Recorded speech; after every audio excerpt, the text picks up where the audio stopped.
I want to begin this virtual walking tour tonight with a land use statement. A land use statement identifies the original occupants of this geographic land. The land where we are standing today was forcibly taken from the Lenape people, displacing a population of about 16,000 from this geographic area. Please keep that in mind. Now, I'm going to guide us on a tender trip through a queer time and place in this land now known as Philadelphia. Thank you so much for coming. I'm really excited to share all this information with you. So, we are at the Drake. We're standing at the Drake Hotel, 1512 Spruce Street, completed in 1929 in an Art Deco style enhanced by Spanish Baroque terracotta ornamentation with a water theme.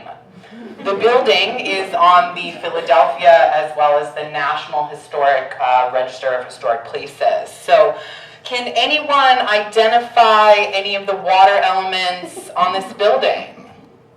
Does anyone see anything that you might want to shout out? The seashell-y thing. Yes, seashells. Yes, fruit for a fruit. There you go. Anybody else? Anyone else? Anyone? Anything else? The Drake is a dock. Excellent. Yes. Candy. Anyone? What about these? What do you think these are right here? Yes, fountains. Who said that? Great. Here's a candy. All right. So let's fast forward. 1963. Fast forward. We're fast forwarding to 1963, yes. The hotel at the time features a grand ballroom on the first floor. That is where things like conventions or performances happen, right? We're actually gathered right here in the ballroom. This used to be the ballroom. They cut it up to make it into two different theaters. Wild, right? All right, so in 1963, if you're standing in the ballroom of the Drake Hotel, an historic gay thing happened. You want to hear about it? Yeah. Great! So, the historic thing that happened was this city became the first to host a gay rights convention in the nation. It's a big deal, that's right. Prior to the event, in early 1963, 4 East Coast gay and lesbian organizations united under an umbrella group called the East Coast Homophile Organization. Shortened to ECHO, ECHO, ECHO, ECHO, ECHO. Yes, so for the deep nerds, those organizations included the Mattachine Society of Washington, D.C. and New York, the Janus Society of Philadelphia, and the Daughters of Bilitis from New York. The East Coast Homophile Convention happened the weekend of August 29th, 1963. The event at the time was a scandal. Yeah. Originally, ECHO, ECHO, ECHO, ECHO planned the event at the Warwick Hotel on 17th Street, but management, when they found out the theme, they refused to host. Boo. Yes. So allegedly, the Drake also tried to back out, but they were threatened with a lawsuit. So ultimately, they obliged, but under one condition. The hotel would set up a tent to cover this whole entrance so that people who were exiting and entering would not be visible. Whoa, right? That's kind of wild. You might be thinking, why is that? I'm going to tell you. So the movement in 1963 is focused on respectability politics. That means activists are like, it's cool, we're just like you. Men had to wear suits, women had to wear dresses. There was a certain dress code that you must follow to go to these events. Pop quiz! Who do you think gets left out of the movement when such a rule is enforced? Gender nonconforming people, yes. Trans and gender nonconforming people. So, in an article about the event in a magazine at the time, organizers admit that the dress code actually allowed them to turn away and deny entry to, quote, queens and sissies, end quote, for their limp wrists and lisps. Boo! Yes. All right, moving on. We've got a lot of ground to cover. We're going to walk up Spruce Street. We'll make a right on 18th, and we'll arrive in Rittenhouse Square. Yeah. Thank you for meeting me in Rittenhouse. Rittenhouse is a public park which has always hosted a countercultural crew of queers and activists, thanks to its proximity to the neighborhood to our east, as well as the Rittenhouse coffee shop that used to exist on Sansom Street. So, homos have reportedly congregated in this park as far back as the 1930s. Yes, it was basically a place to see or be seen, right? So I want you to imagine for a moment a world without cell phones. How do you find your friends? You go to Rittenhouse. Your friends are hanging out in Rittenhouse, right? Because this is a public space with open hours in the 60s and 70s especially. We would all come here to mingle in the early morning hours, cruising, whatever. Rittenhouse becomes a de facto home base for a lot of gay people. Now, I want to tell you about a very special transgender Philadelphian that definitely walked the paths of this park. Reed Erickson was born in 1917 and grew up in the only neighborhood of Philadelphia. He went to junior high here and graduated from the Philadelphia High School for Girls. Yes, Reed was born as what some might call a girl. And in this gender, he attended Temple University from 1936 to 1940 and earned a degree in engineering. It's a pretty big deal for a girl at the time. He hung around this neighborhood after college, working for an engineering firm and also kicking it with the local lesbian subculture, right? So Reed's father dies in 1962, and he inherits the family's lead smelting business, which was worth about $40 million. Whatever, right?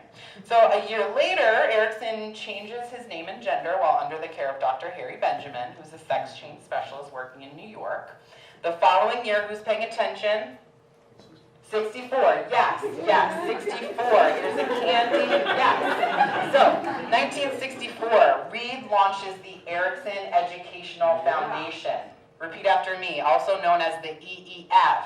EEF. Yes, the EEF was a philanthropic organization funded entirely by Reed.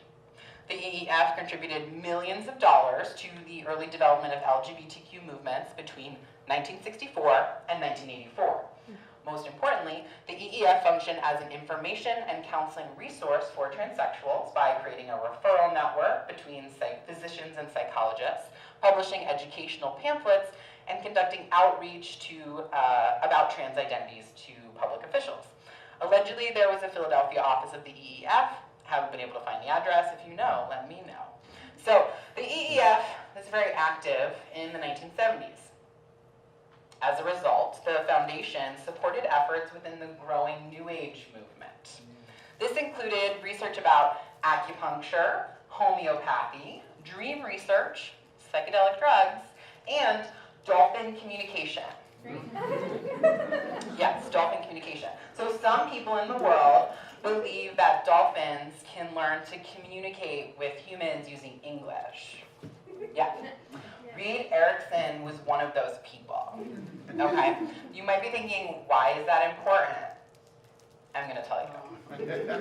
So, our dear transcestor and friend Reed Erickson had a very unique romantic life. For nearly 20 years, he lived and even traveled with a leopard named Henry, whom he refers to in some of his personal letters as his lover. Give it up for Henry and Reed. Marry your pets, right? Yeah. All right, moving on. Again, we're going to walk down Chancellor. It's like right here. We're going to go to 17th Street, where we'll cross 17th Street and arrive at Little Pete's. Have any of you ever eaten at Little Pete's? Yeah. How about after 2 a.m., anyone? After 4 a.m., anyone? Yeah, real winners. They're real winners. So, at one time, Little Pete's was called Dewey's Famous. Dewey's Famous was a Philadelphia lunch counter chain with 18 other locations in the city. This particular location and another Dewey's at 13th Street are important to the Philadelphia story. Now, the 13th Street Dewey's, being that it was down by all the gay bars, naturally became the Fag Dewey's because it served the folks coming out of the bars at last call. As this reputation spread, Dewey's Famous, which had a family-friendly image to uphold across the city, made it known that at this particular location, 219 South 17th Street, they would not serve homosexuals, especially folks in gender non-conforming dress. Do you sense a theme? Yes. Great. In protest of this injustice, on April 25th, 1965, a very small group of Philadelphia LGBTQ locals staged a sit-in right here at this counter. The group was a mixed race and a mixed age crowd. I want to cue into the importance of a mixed race group coming together in 1965. Nationally, 1965, the civil rights movement is actively working to resist state and societal oppression with marches and other protests, like sit-ins. That year, there was a strong focus on voters' rights. 1 month prior to Dewey's, on March 9th, 1965, the Selma March in Alabama occurred, which was facilitated by Dr. Martin Luther King. Locally in Philadelphia at the time, and arguably still, the neighborhood is very segregated. In the 60s, the black gay bars are usually north of Market along Arch Street, like where the convention center is. So the neighborhood is primarily a white space, except for some of the late night places like Dewey's on 13th Street. The open hours and it being right in the middle of getting from north of Market to South Philadelphia, where a lot of black folks were living in the 60s, it made sense that you would just pass through. So you'd meet a lot of people at that 13th Street Dewey's, and that's where these organizers met. At the sit-in, the 3 protesters were arrested. They had refused to leave, and then the police did arrest them. One of those protesters included a journalist from Drum magazine. That journalist organized with the Janus Society. He wrote an article about the event, which actually features photographs of this building, which look exactly the same. This wall has not changed since 1965. This sign, if we pan up, has not changed except for the name. This used to say Dewey's. If you look for the photograph online, you can find it, and you will see that it's all very much the same. So anytime you walk by this building, touch the wall. This is like real live history. Unfortunately, too, you don't have a lot of time left to do that. This building is going to be torn down in less than a year. It's going to make room for a hotel. So the next time you're out late, like after 2, definitely consider going to Little Pete's. It's a good place to be. Moving on, we have one more place, a very exciting place. I'm sure some of you have been here before, right? How many of you have been to the bike stop? Yeah, all right, so this is the bike stop. Let's move up. Let's get a full shot of the bike stop. Let's go up. Yes, the bike stop. Yes. Great. Question. What do you think this building was when it was first built? If you've been on my tour, don't answer. Yes, a stable, a horse stable. You win a Purell for that. Great job. So this was a horse stable, keeping with the leather fetish theme, right? Got it. All right, so I want to cue you into, there's 2 doors to the bike stop. You might not realize this. So this is the door that you normally go in. This right here is 204. This building right here is 206. We're going to focus on 204 right now. This building, this door right here, used to lead to a lesbian club called Mamselle's. It was the 2nd and 3rd floor of the bike stop. It was active in 1982 to about 1986. Mamselle's was owned by a woman named Sally Tyre. She owned a couple lesbian bars. I don't know much about Mamselle's, but I do have one photograph that I've seen. It was very 80s. Picture like mullets, high-waisted acid wash, right? The 3rd floor of the bike stop, when it was Mamselle's, was for dancing. There were mirrors on the walls and neon strobe lights. The 2nd floor was a lounge area with video games. Not much has changed, right? You've been there recently. So I want to cue us into another door right here. This is a very exciting door, this one right here. This is 206. 206 used to be a place called the New Forest Lounge. The New Forest Lounge, you would go through this door and you'd go to the 1st or 2nd floor. For those familiar with this particular street, on this end of the street is the Forest Theater, opened in 1928. Hence the name, it's called the New Forest, right? The New Forest was a female impersonation bar and restaurant for mostly hetero audiences that existed here from about 1980 to 1982.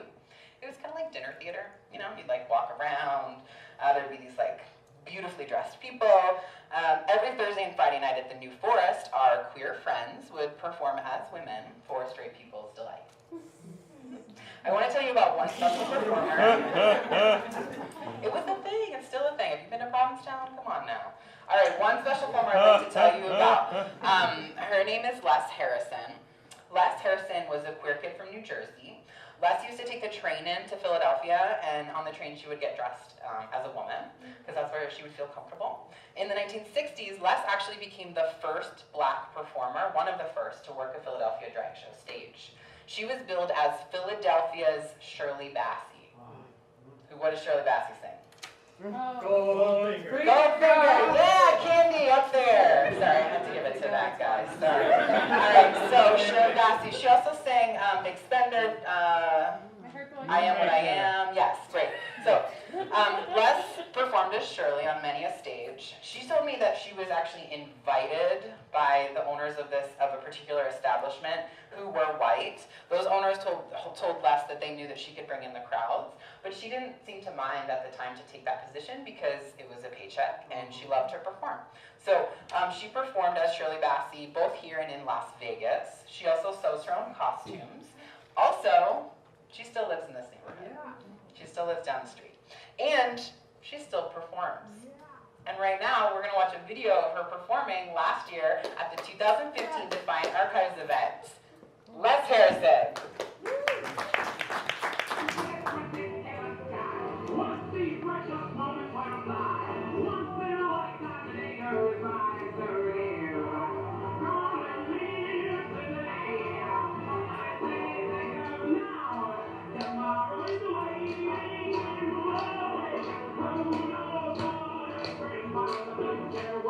The